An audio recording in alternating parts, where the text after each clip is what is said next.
Welcome. I'm Clark Korb, a holistic health practitioner offering some pragmatic insights to help you live a happier, more empowered life and embody your optimum potential. Today's topic will be particularly helpful for my fellow A-type personalities out there, but hopefully for everyone in general. And this is really to help address the question, how do you balance productivity with incorporating sufficient space for rest and renewal? This discussion piggybacks a little bit onto the last video I did on benefiting from interruptions, where I defined the utility of having some routine which you follow when you're interrupted. Today, I'm expanding the idea not just in dealing with momentary interruptions, but addressing the importance of intentionally creating space. This is space in time, space in one's physical surroundings, and space in one's overall thoughts and workflows to allow for maximum productivity, creativity, and sustainability toward manifesting your desired results.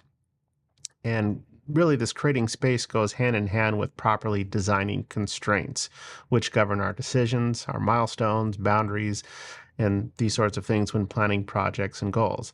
Now, this topic is not just for the A-type personalities, and it's not just for project managers or entrepreneurs or creative types who are generating productive output. It really affects everyone's daily quality of life and outcomes. So just for starters, in case the motivation isn't implicitly obvious, the intentional creation or allowing of space is essential in a number of ways. One, for rest and recovery, for sustainability and regrowth, for fault tolerance or handling worst case scenarios.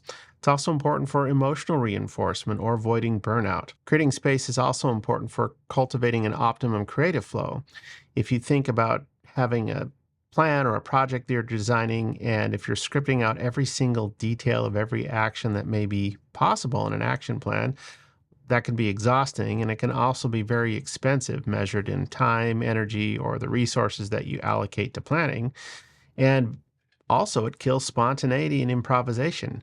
There really is that necessity to leave space for serendipity, for the good stuff that you didn't anticipate to happen. Some examples in these cases are athletes that need recovery time in between events or between sets. They need space and time to recover. When people lay down concrete, they literally design or they cut in expansion joints to accommodate the earth shifting underneath. That's sort of a fault tolerance concept. In the art of feng shui, which is related to how you design balance in a room or decor, there's a necessity for sufficient space, i.e. minimal clutter, between furniture to allow for the optimum amount of qi to flow within a room. Music has rests for any musicians out there. Rests are literally defined as a space and time for silence between notes or chords. In fact, we wouldn't even have the concept of rhythm if it weren't for space. That's literally the separation of tones or beats in time. That differentiation is required to have something to move or to dance to in time.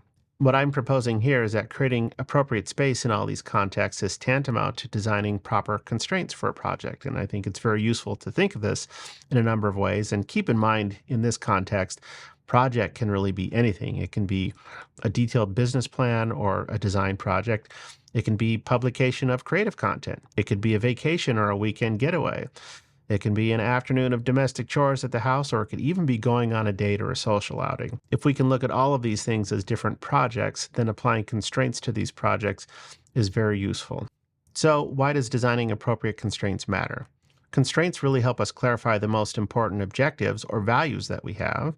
They help prioritize resources, and most critically, they help us create space, this important space we were talking about. They help remove clutter and unnecessary attributes outside of these most important values or objectives that we have.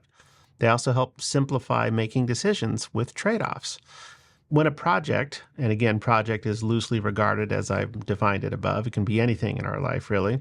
When a project is under-constrained, those lack of constraints can be very expensive. In a classic sense, you can be susceptible to budget overruns. You can also waste time pursuing false paths that aren't necessarily moving you in the direction you want to go. If you have an indefinite timeline, if you're under constrained without having an appropriate timeline, then a project will never necessarily get completed. Similarly, on the front end, if there's insufficient urgency that would tend to feed procrastination, you end up with a project that never gets started in the first place. Also, a lack of constraints tends to yield insufficient accountability, where you might have a result that ends up being far removed from the initially intended or desired goal. On the opposite end of the spectrum, when a project is over-constrained, that can also be very expensive. One example of this from a manufacturing perspective, if engineers incorporate pieces of hardware that are of a much higher quality or a higher grade of tolerance, in some cases a military specification for components, for example, that's far more expensive than using consumer grade components if the latter will suit the intended application. So it's unnecessary to over-constrain the performance of individual components, for example. Regarding time, if there's an over-constraint on time, there can be an unnecessarily fabricated urgency or a hyper-restricted timeline relating to getting something done that will carry a cost premium. If you ever needed to have your dry cleaning done rushed or have some contracted with someone to have something rushed, they'll charge you more for it in most cases.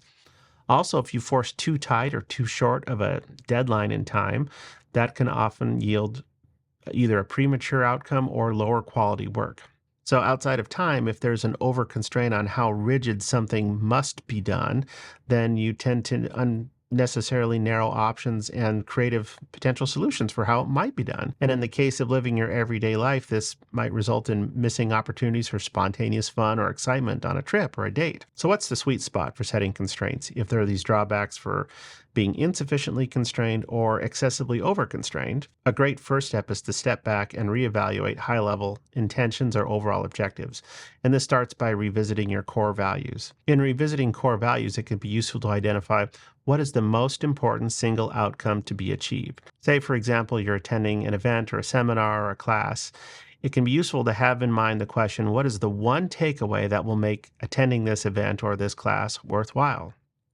Another example might be, if I only complete one thing on my home to-do list today, what must that be? Or possibly, what is the most important thing needed from this first date, which will allow me to decide whether a second date is merited with this person?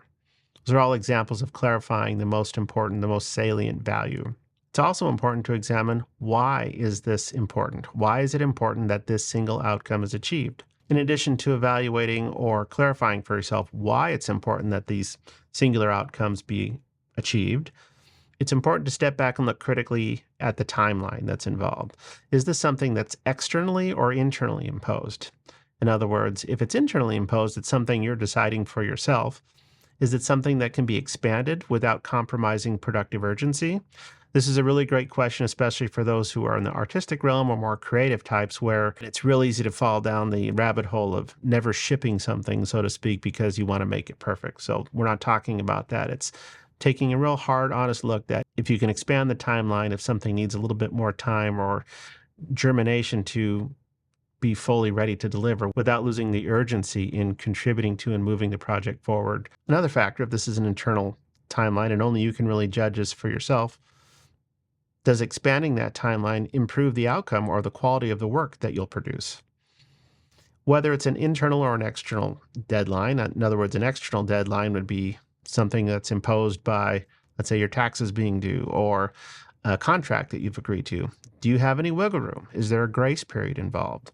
What is the cost if that timeline is slipped a bit? An example of this, if you're an artist or a creator, if you commit to publishing something weekly, is there a cost to you if you need to slip a day within the week? I'm doing that with this very episode. Normally, my publication time is first thing on Monday mornings, and currently I'm slipping this by a day and a half to get it out. In my case, I evaluated that that was a necessary step to creating the product that was of sufficient quality in my estimation.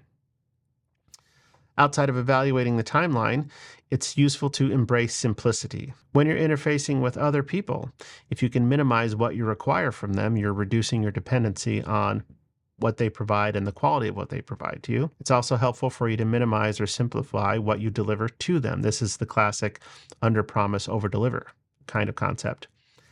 Also, in embracing simplicity, if you can reduce the number of action steps in your plan whenever possible, that streamlined process will leave you less things to troubleshoot and fewer contingencies to plan for or potentially to accommodate.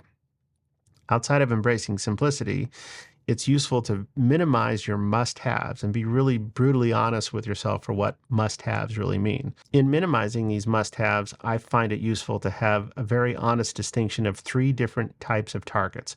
One would be a bare minimum baseline. This would be a true requirement, an actual must-have. A tier on top of that would be the nominal target, which would include things that would be kind of nice to have, or desirements, as one of my former managers used to say. And the third would be an overshooting target. This would be some buffer, more or less, that you're creating on top of a nominal target. So I'll give you a quick example. Let's say you're wanting to figure out calculating income needed in retirement. Your minimum baseline might look like starting off with, all right, what are my current living expenses plus whatever anticipated long-term healthcare costs I view may be needing necessary, and subtract any current retirement contributions I'm making, because at that phase, I will no longer be contributing to my nest egg. I'll be drawing from it. That would be a baseline. A nominal target above that would be then to add in anticipated costs for participating in new hobbies or travel or other desired luxuries. And then the overshoot on top of that nominal amount would be, say, adding 20% margin for error to create the true target income you're shooting for. That way, if you miss the target, whether your investments or your retirement planning fell short, if let's say you missed a target by 10%, you're still ahead of the game.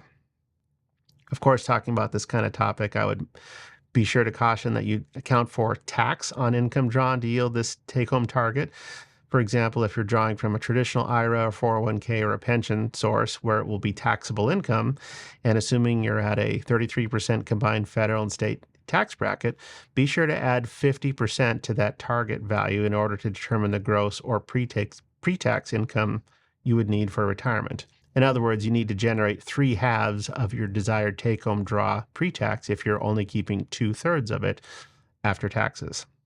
3/2 times 2/3 equals 1. In other words, if your target take-home income is $100,000, then you need to generate $150,000 pre-tax gross income. So 50% more than your targeted draw. Or if you're using Roth instruments, then you don't have to worry about that. Talk to your tax person or investment person about those trade-offs. The other thing to keep in mind, of course, accounting for inflation. And without going into detail here, assuming a 3% compounding interest over time per year, then that $150,000 now in 20 years would be the equivalent of $270,000. In 30 years, that $150,000 needs to be $360,000, or in 40 years, that $150,000 today would be more like $500,000. Just so that my Gen Z folks are aware of that future planning as well. And last, when designing your constraints, in addition to minimizing your must-haves, it's helpful to maximize your acceptable options for alternatives. Here it's looking at what are you willing to be flexible with changing or shifting. For example, if you're on a vacation, do you care about being on a sunny beach, or do you just care most about being somewhere warmer than where you live? That can open up options for you if for whatever reason you need to make a change of plans. This is a common practice for people who work in procurement, where a goal is not to depend on only one vendor in a critical supply chain. So an example of this might be, if the goal of a successful date is to determine the viability of wanting to have a second date with this person, what restaurants or what venues or what activities would best accommodate the setting to achieve this decision? So akin to having multiple vendors or multiple sources for achieving the desired goal, it's also useful to look at leaving yourself multiple outs, or the ability to tolerate faults or worst case scenarios. And with this, it's helpful to consider, if all else fails, what are at least 2 to 3 alternative options which will allow you to realize your minimum baseline outcome. And when you take all this into consideration, the upshot ultimately is using thoughtfully designed constraints really goes a long way to help removing mental clutter, reducing undue stress, and gaining clarity on your priorities, and enhancing your flexibility to stop and smell the roses as you navigate through life. You're in a better position to focus your mental, financial, energetic resources on those things which are chiefly important to you, and create more space in your schedule and in your emotional and energetic bandwidth to be applied to those things that matter most to you. I'm curious to know what area in life you are interested in applying this concept of setting or perhaps reevaluating constraints, maybe in an area where you never previously had considered doing so. Let me know in the comments below. If you know of anyone who may benefit from what I've shared here, please forward this video to them. And if you found some value in what I've discussed today, please give this video a like and subscribe to the channel if you haven't done so already. It's free, it only takes a moment, and it really helps support the growth of this channel. Thank you so much for tuning in.